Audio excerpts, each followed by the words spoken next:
जिन साहब का नाम ले रहे हैं आप, अगर उस शख्स को अंग्रेज़ी या उर्दू आती होती तो ये बातें ही नहीं करता। वो मीटिंग को मीटिंग कहता है और डिमांड को डिमांड कहता है। अल्लाह ताला की मार पड़ेगी इनके ऊपर। ये बाग रिवाइव हुआ है, रीबिल्ट हुआ है, लिखा हुआ आ रहा है revival of Bagh Ibne Qasim. Revival का मतलब डिक्शनरी में देख ले या किसी से पूछ ले जिसको अंग्रेजी आती हो उनकी पार्टी में। आपको तख्ती लगाने का शौक है, मैं आपको आइडिया देता हूँ। ना उर्दू आती ना अंग्रेजी आती, सिर्फ क्रिटिसाइज करना आता है उसको। अल्लाह ताला की मार पड़ेगी इनके ऊपर। कराची रिजेक्ट कर चुका है उसका, अब ही इज नॉन एंटिटी। यहाँ की जो मुंतखब नुमाइंदे जिनको 32 सालों से कराची हैदराबाद वाले वोट देते चले आ रहे, 32 सालों में 11 इलेक्शन जितवा दिए, 30,000 बंदे मरवा दिए।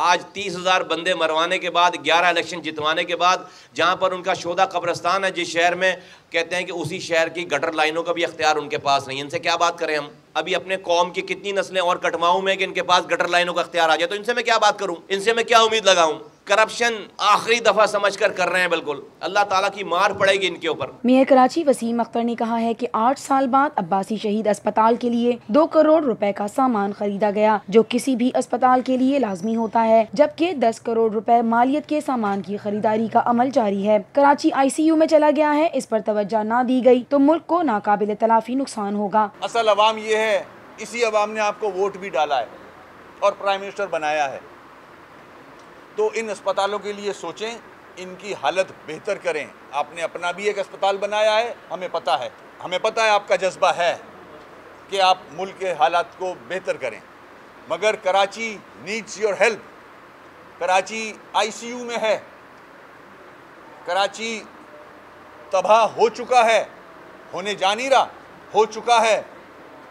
कोई भी सिस्टम इंटैक्ट नहीं है इस शहर का, सीवरेज से लेके ट्रांसपोर्ट तक, पानी नहीं है पीने का, इलाज नहीं है, एजुकेशन नहीं है, सिक्योरिटी लैक करती है। तो इन चीज़ों पे तवज्जो दें। कराची डेवलप होगा तो मुल्क डेवलप होगा। एडमिनिस्ट्रेटरों ने कराची को तबाह कर दिया है, इसको दोबारा खड़ा करने के लिए बड़े पैकेज की जरूरत है। ऑक्ट्रॉयड टैक्स से सालाना 7 अरब रुपए कम मिलते हैं। 50 जो हाईएस्ट टैक्स पेयर हैं इस मुल्क के, उसमें से 33 कराची से हैं। अब कराची क्या करे आप लोगों के लिए? जॉब्स अपॉर्चुनिटी कराची देता है, बिजनेस अपॉर्चुनिटी कराची देता है, 2 पोर्ट्स हैं यहाँ। इस्लामाबाद का बजट कराची बनवाता है, सिंध का बजट कराची बनवाता है। और कराची से क्या चाहिए आप लोगों को? कब तक इस शहर को लूटेंगे? इस शहर को कुछ चाहिए भी वापस, इस शहर को दें एक बड़ा अमाउंट, एक बड़ा पैकेज इस कराची शहर को चाहिए। यहाँ यूनिवर्सिटीज़ होनी चाहिए। जब से मुल्क बना है हैदराबाद में एक भी यूनिवर्सिटी नहीं है। बहरिया टाउन के 460 अरब रुपए कराची की जमीन के हैं, ये कराची और जिला मलीर की तरक्की के लिए खर्च किए जाएं। मैं ये बात PM साहब से भी कह चुका हूँ कि जो सुप्रीम कोर्ट के ऑर्डर्स पे 460 अरब रुपए बहरिया से लिए जा रहे हैं, 460 अरब वो कराची के हैं, वो कराची की ज़मीनें हैं जिनकी वजह से ये पैसे लिए जा रहे हैं। तो मलीर और कराची, मलीर डिस्ट्रिक्ट और कराची में ये पैसा इस्तेमाल होना चाहिए। ये 460 अरब अदलिया कराची को दे ताकि कराची की डेवलपमेंट हो सके। मेयर कराची ने कहा कि गवर्नर सिंध, वजीर आला सिंध, सदर और वजीर आजम पाकिस्तान तक ये बात पहुँचनी चाहिए कि कराची ICU में है। कराची को ICU से ना निकाला गया तो मुल्क को शदीद नुकसान होगा। सबसे बड़ा शहर है ये मुल्क का, दुनिया का 5वां बड़ा शहर है। तवज्जो ये है उस पर कि अब तंग आके हुकूमत ने अब SOP बना लिया उसका, ये तो होना ही है। नाले तो भरने ही है क्योंकि कचरा है उसके अंदर, कचरा साफ करना ही नहीं है।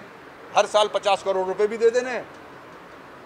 तो क्या एडमिनिस्ट्रेशन है ये? किस तरह से चलेगा मामला? आप खुद सोच सकते हैं कि जो हुकूमतें रहीं उनका कितना इंटरेस्ट था कराची से और कराची के अस्पतालों से।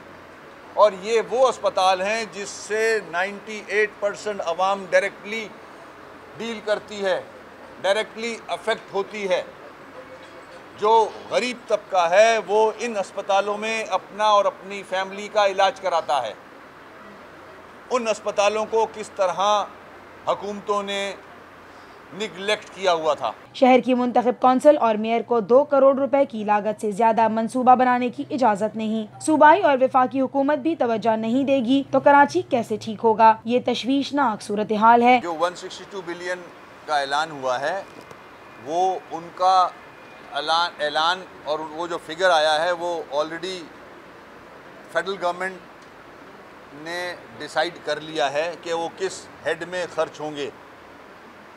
वो पानी पे, सीवरेज पे, मास्टर प्लान पे और ट्रांसपोर्ट पे, ये 4 एरियाज़ हैं जहां ये पैसे खर्च किए जाएंगे। उनकी स्कीमें उन्होंने बना ली हैं।